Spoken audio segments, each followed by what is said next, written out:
J+1 après l'élection de Barack Obama, un nouveau mandat qui s'ouvre et des questions qui restent en suspens sur l'avenir économique des États-Unis.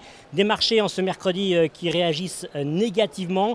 Qu'est-ce qu'il faut attendre de ce second mandat? Nous sommes avec Évariste Lefebvre, chef économiste de Natixis. Bonjour. Alors, est-ce que c'est une nouvelle ère qui s'ouvre ou est-ce qu'on va vraiment être dans la continuité? On nous avait promis un peu plus de visibilité, c'est le flou qui reste, qui prédomine, on le voit très bien, on a exactement le même équilibre des pouvoirs qu'il y a 2 jours.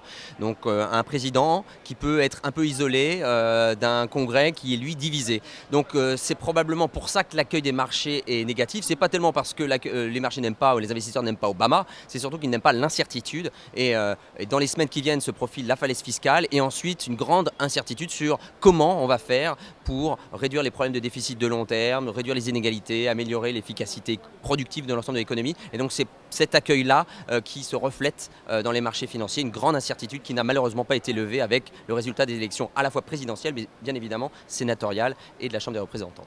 Timothy Geithner, le secrétaire au Trésor, a annoncé qu'il allait quitter ses fonctions. On va donc devoir lui trouver un remplaçant. Quel est le message positif que Barack Obama pourrait adresser à cette occasion au marché?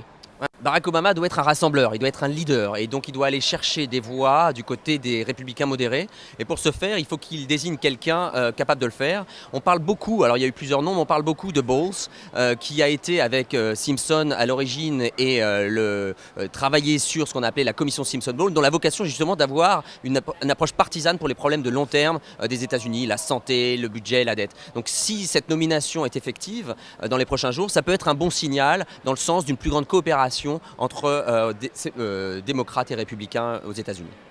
Dernière question, les 4 ans qui viennent de s'écouler ont été marqués par la crise financière.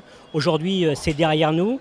Est-ce que les 4 ans qui s'annoncent vont être meilleurs en termes de croissance et surtout de qualité de la croissance? Je pense que c'est un vrai message. Il faut bien comprendre et le faire comprendre aussi aux Européens que la crise est derrière aux États-Unis. Il y a eu effectivement, il y a des séquelles en termes de niveau de chômage élevé, mais le marché du travail va un peu mieux, le marché immobilier s'est assaini, la dette des ménages a fortement baissé, donc l'économie américaine peut repartir. Ce qui rend cette reprise un peu chaotique, et ça c'est très important, c'est qu'elle se fait par l'offre. Elle n'est pas liée à plus de crédits, à plus de bulles, elle est liée à un retour du secteur manufacturier, à une amélioration dans une extraction des énergies, gaz de schiste et pétrole. Ça prend du temps. Il faut reconstruire le pays, il faut repenser le pays, notamment géographiquement. Donc ça prendra du temps et il faut surtout éviter qu'un blocage politique vienne ruiner cet espoir d'une renaissance américaine.